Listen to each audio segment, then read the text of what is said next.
नमस्कार दोस्तों, जय हिंद जय Bharat. Welcome my YouTube channel CDRK Saini BEd class. देखिए, हम अध्ययन कर रहे हैं जेंडर, विद्यालय और समाज। इस पेपर के अंतर्गत हमारा नारीवाद के प्रकारों के बारे में अध्ययन चल रहा है। हमने नारीवाद के कई प्रकारों का पूर्व क्लासों में अध्ययन कर लिया है। आज की क्लास में हम उदारवादी नारीवाद, लिबरल फेमिनिज्म के बारे में चर्चा करेंगे। तो आप सब बने रहें हमारे साथ, हमारे YouTube चैनल के साथ। और यदि आप हमारे YouTube चैनल पर पहली बार आए हैं तो हमारे YouTube चैनल को सब्सक्राइब करें और पास ही बने बेल आइकन के बटन को जरूर दबा देवे, जिससे हमारे द्वारा जब भी कोई न्यू वीडियो अपलोड किया जाए या लाइव क्लास चलाई जाए तो उनके नोटिफिकेशन आपको मिल सके और आप अच्छा अधिगम करते हुए आप परीक्षा की अच्छी तैयारी कर सके।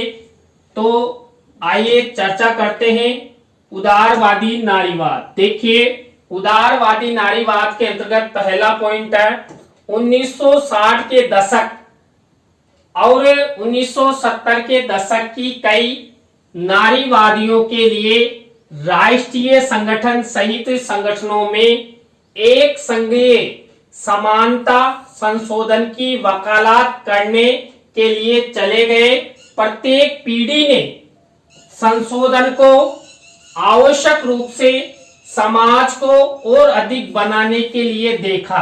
देखिए, जो 1960 से 1970 का दशक है, इस दशक के मध्य नारीवाद की भूमिका, नारीवाद का उदय हुआ और नारियों के साथ जो भेदभाव, असमानता की जाती थी, उन क्षेत्रों में नारीवाद की भूमिका को स्थापित करने हेतु ये नारीवादी आंदोलन प्रारंभ हुए।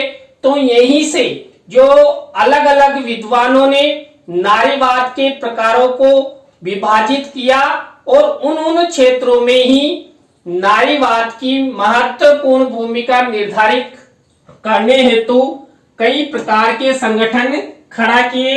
उदारवादी नारीवाद या मुख्य धारा का नारीवाद बहुत व्यापक शब्द है। अक्सर सभी नारीवाद को शामिल करने के लिए लिया जाता है। किसके अंतर्गत? उदार नारीवाद के अंतर्गत।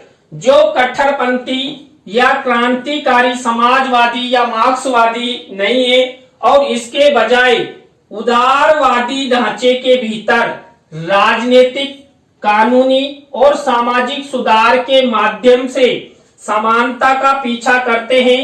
इस तरह के उदारवादी नारीवादी विभिन्न नारीवादी मान्यताओं और राजनीतिक विचारधाराओं की एक संख्या के लिए लोकतांत्रिक स्पेक्ट्रम के भीतर से सदस्यता ले सकते हैं। किसके अंतर्गत? उदारवादी नारीवाद के अंतर्गत। मान लीजिए कोई ऐसे कट्टरपंथी है जो समाजवादी और मार्क्सवादी नारीवाद के पक्ष में है, लेकिन उदारवादी नारीवाद के पक्ष में नहीं है और वो राजनीतिक, कानूनी और सामाजिक सुधार के माध्यम से आगे आना चाहते हैं, तो वो क्या कर सकते हैं? लोकतांत्रिक स्पेक्ट्रम के माध्यम से उदारवादी जो आंदोलन है, उदारवादी जो नारीवाद है, उसके अंदर आकर उदारता पूर्वक जो समाज में महिलाओं के साथ भेदभाव किया जाता है, असमानताएं की जाती है,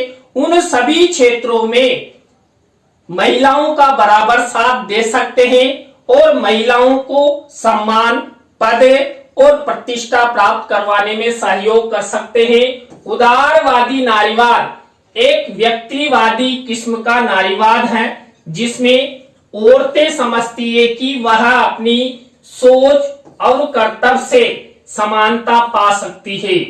उदारवादी नारीवादियों का मानना है कि सामाजिक संस्थाओं में औरतों की आवाज और उनकी पहचान का सही मायने में प्रतिनिधित्व नहीं हो पाता। उनका कहना है कि इनकी वजह औरतों के प्रति भेदभावपूर्ण नियम और कानून है। इसी कारण औरतें विकास से वंचित रहती है। देखिए, जो उदारवादी नारीवाद है, इस उदारवादी नारीवाद के अंतर्गत जो महिलाएं हैं वो क्या समझती है कि हमारे साथ जो समानता है वो नहीं की जाती है और जो सामाजिक संस्थाएं हैं इन सामाजिक संस्थाओं में हमारे साथ भेदभाव किया जाता है और औरतों की आवाज को दबाया जाता है, औरतों की समाज में इज्जत नहीं की जाती है, उनकी पहचान नहीं की जाती है, समाज में पुरुष को अधिक महत्व दिया जाता है और उस महत्व के चलते महिला का महत्व कम रहता है। तो यहाँ पर जो उदारवादी नारीवाद है, इस उदारवादी नारीवाद के अंतर्गत जो समाज में भेदभावपूर्ण नियम है या कानून है उन सबके खिलाफ खड़ा होना और नारियों को समान न्याय और कानून की व्यवस्था करवाना उदारवादी नारीवाद का पहला उद्देश्य है। और न्याय और कानून के साथ साथ समाज के किसी भी क्षेत्र में महिलाओं के साथ भेदभाव या अन्याय हो रहा है तो उसके खिलाफ खड़ा होना नारीवाद का प्रमुख उद्देश्य माना जाता है। लिबरल फेमिनिज्म का प्राथमिक लक्ष्य सार्वजनिक क्षेत्र में लैंगिक समानता है। देखिए जो लिबरल फेमिनिज्म यानी उदारवादी नारीवाद उसके अंतर्गत जो सार्वजनिक क्षेत्र में लैंगिक असमानता की जाती है उस लैंगिक असमानता के स्थान पर लैंगिक समानता की प्राप्ति प्रमुख लक्ष्य है। जैसे कि शिक्षा की समान पहुंच, समान वेतन, जॉब, सेक्स अलगाव और बेहतर काम करने की स्थिति। इस दृष्टिकोण से कानूनी परिवर्तन इन लक्ष्यों के संभव बना सकते हैं। देखिए कानूनों के द्वारा ही मान लीजिए किसी महिला के साथ शिक्षा क्षेत्र में भेदभाव होता है या शिक्षा की समान पहुंच नहीं हो पाती है या महिलाओं को समान वेतन नहीं दिया जाता है या समान कार्य के लिए समान वेतन के स्थान पर जॉब यानी कि व्यवसाय और नौकरी में भी भेदभाव किया जाता है या सेक्स यानी लिंग आधारित भेदभाव किया जाता है, उनके साथ अलगाव किया जाता है, भेदभाव किया जाता है, समाज में उन्हें निम्न समझा जाता है, पुरुष की कठपुतली समझा जाता है, गाय की सी आत्मा समझा जाता है। तो इन सब क्षेत्रों में महिलाओं को समान भागीदारी सुनिश्चित करने हेतु उदारवादी नारीवाद कार्य करता है। जेगर ने उदार नारीवाद को सिद्धांत और कार्य के रूप में वर्णित किया, जो कार्य स्थल पर जो महिलाओं के साथ जो असमानता, शिक्षा और राजनीतिक अधिकारों जैसे मुद्दों पर अधिक ध्यान केंद्रित करता है। उदार नारीवाद इस बात पर भी ध्यान केंद्रित करता है कि निजी जीवन सार्वजनिक समानता को कैसे बाधित या बढ़ाता है। देखिए यहाँ पर जो जेगर महोदय हैं, इन जेगर महोदय ने जो उदारवादी नारीवाद है, इस उदारवादी नारीवाद को एक सिद्धांत के रूप में कार्य करने के रूप में वर्णित किया है। जो महिलाओं के साथ कार्य स्थल पर असमानताएं की जाती है, शिक्षा में भेदभाव किया जाता है या राजनीतिक अधिकारों संबंधी जो भेदभाव किए जाते हैं उनका विशेष रूप से वर्णन करते हुए जो वैश्विक मानव है उनका ध्यान केंद्रित किया है।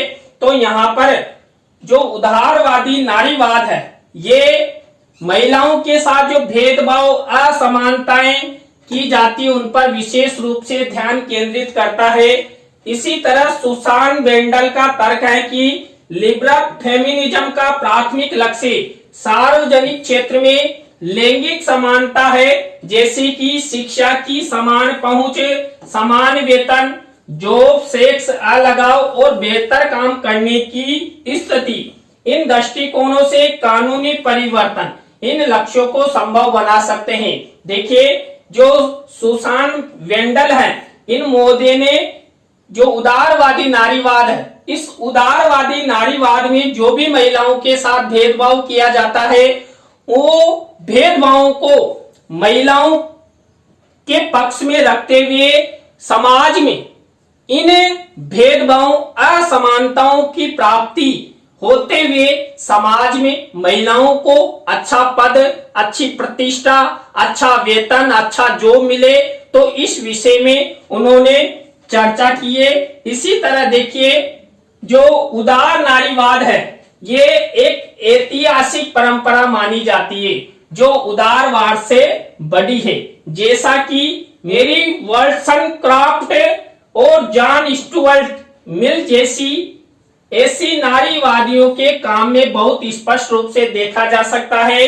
लेकिन उस परंपरा से सिद्धांत लेने वाले नारीवादियों ने विश्लेषण और लक्ष्य विकसित किए हैं।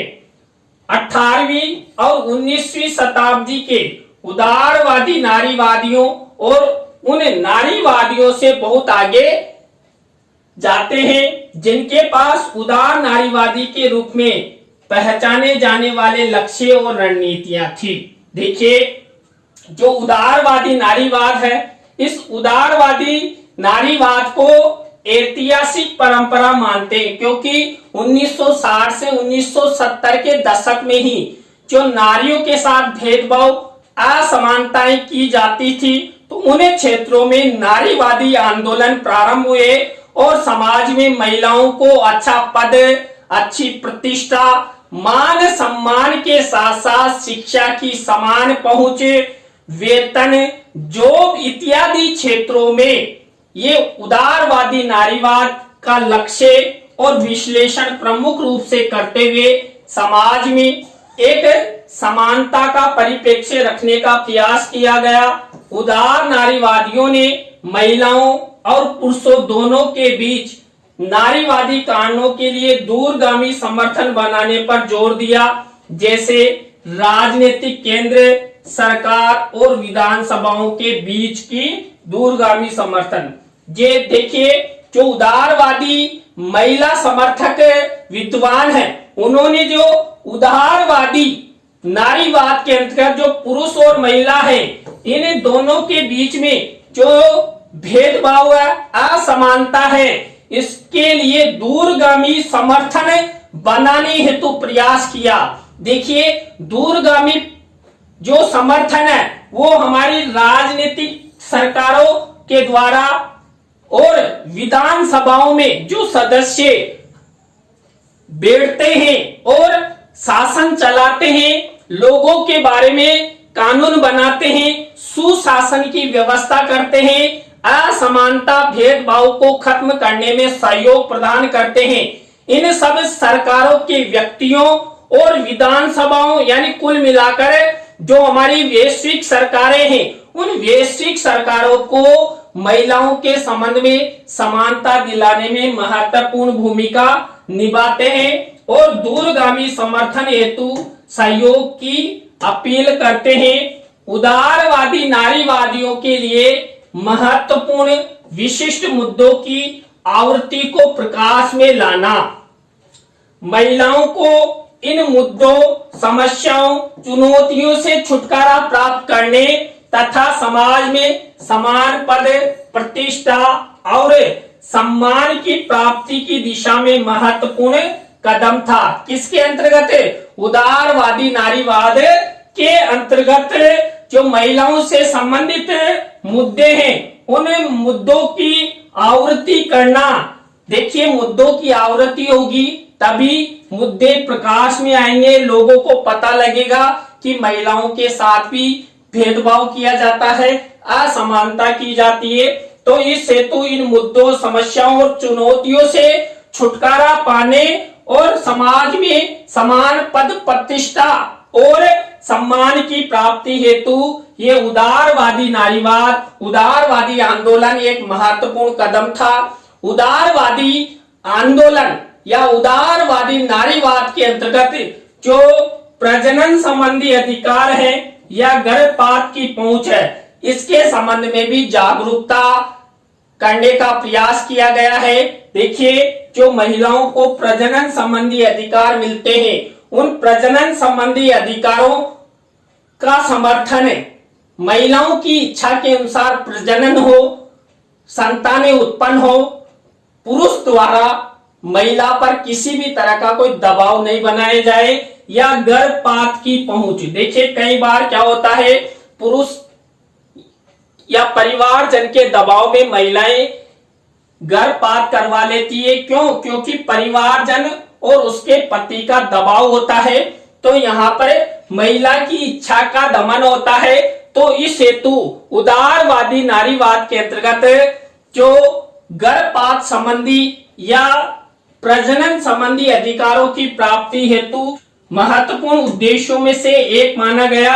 इसी तरह यौन उत्पीड़न एवं वेश्यावृत्ति, देखिए जो महिलाओं के साथ समाज में यौन उत्पीड़न किया जाता है या वेश्यावृत्ति में उन महिलाओं को धकेल दिया जाता है, तो इसे रोकने हेतु भी उदारवादी नारीवाद का उदय हुआ। उदारवादी नारीवाद का उद्देश्य रखा गया कि समाज में जो महिलाओं के साथ उत्पीड़न होता है या जिन महिलाओं को वेश्यावृत्ति में धकेल दिया जाता है उसको रोका जा सके और उन्हें भी समाज में जो सम्मानजनक स्थिति है वो मिल सके।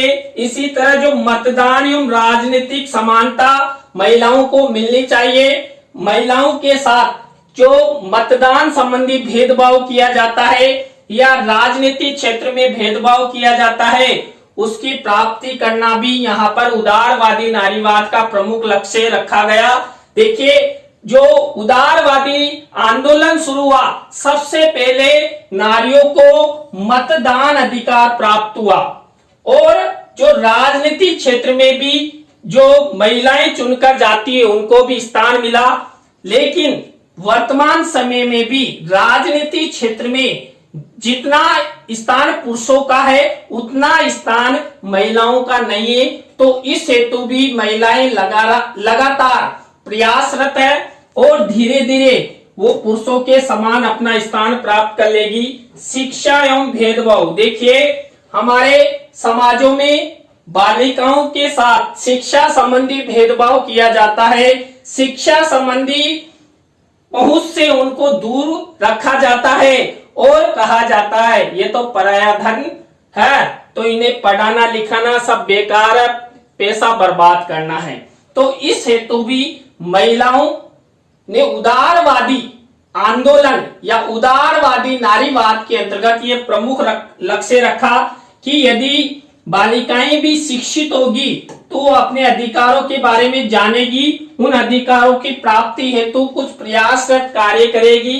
काम के लिए उचित मुआवजा, देखिए समान कार्य के लिए समान वेतन और महिलाओं की क्षमता के अनुसार उन्हें रोजगार देना, ये भी उदारवादी नारीवाद के अंतर्गत रखा गया कि महिलाओं को उचित मुआवजा दिया जाए, समान कार्य के लिए समान वेतन की व्यवस्था हो, ऐसा उदारवादी नारीवाद का लक्ष्य रखा गया।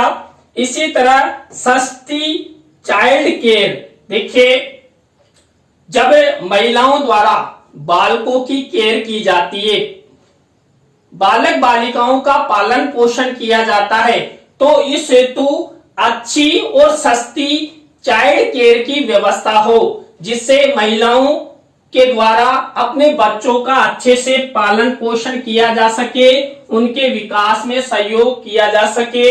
इसके बाद सस्ती स्वास्थ्य देखभाल, देखिए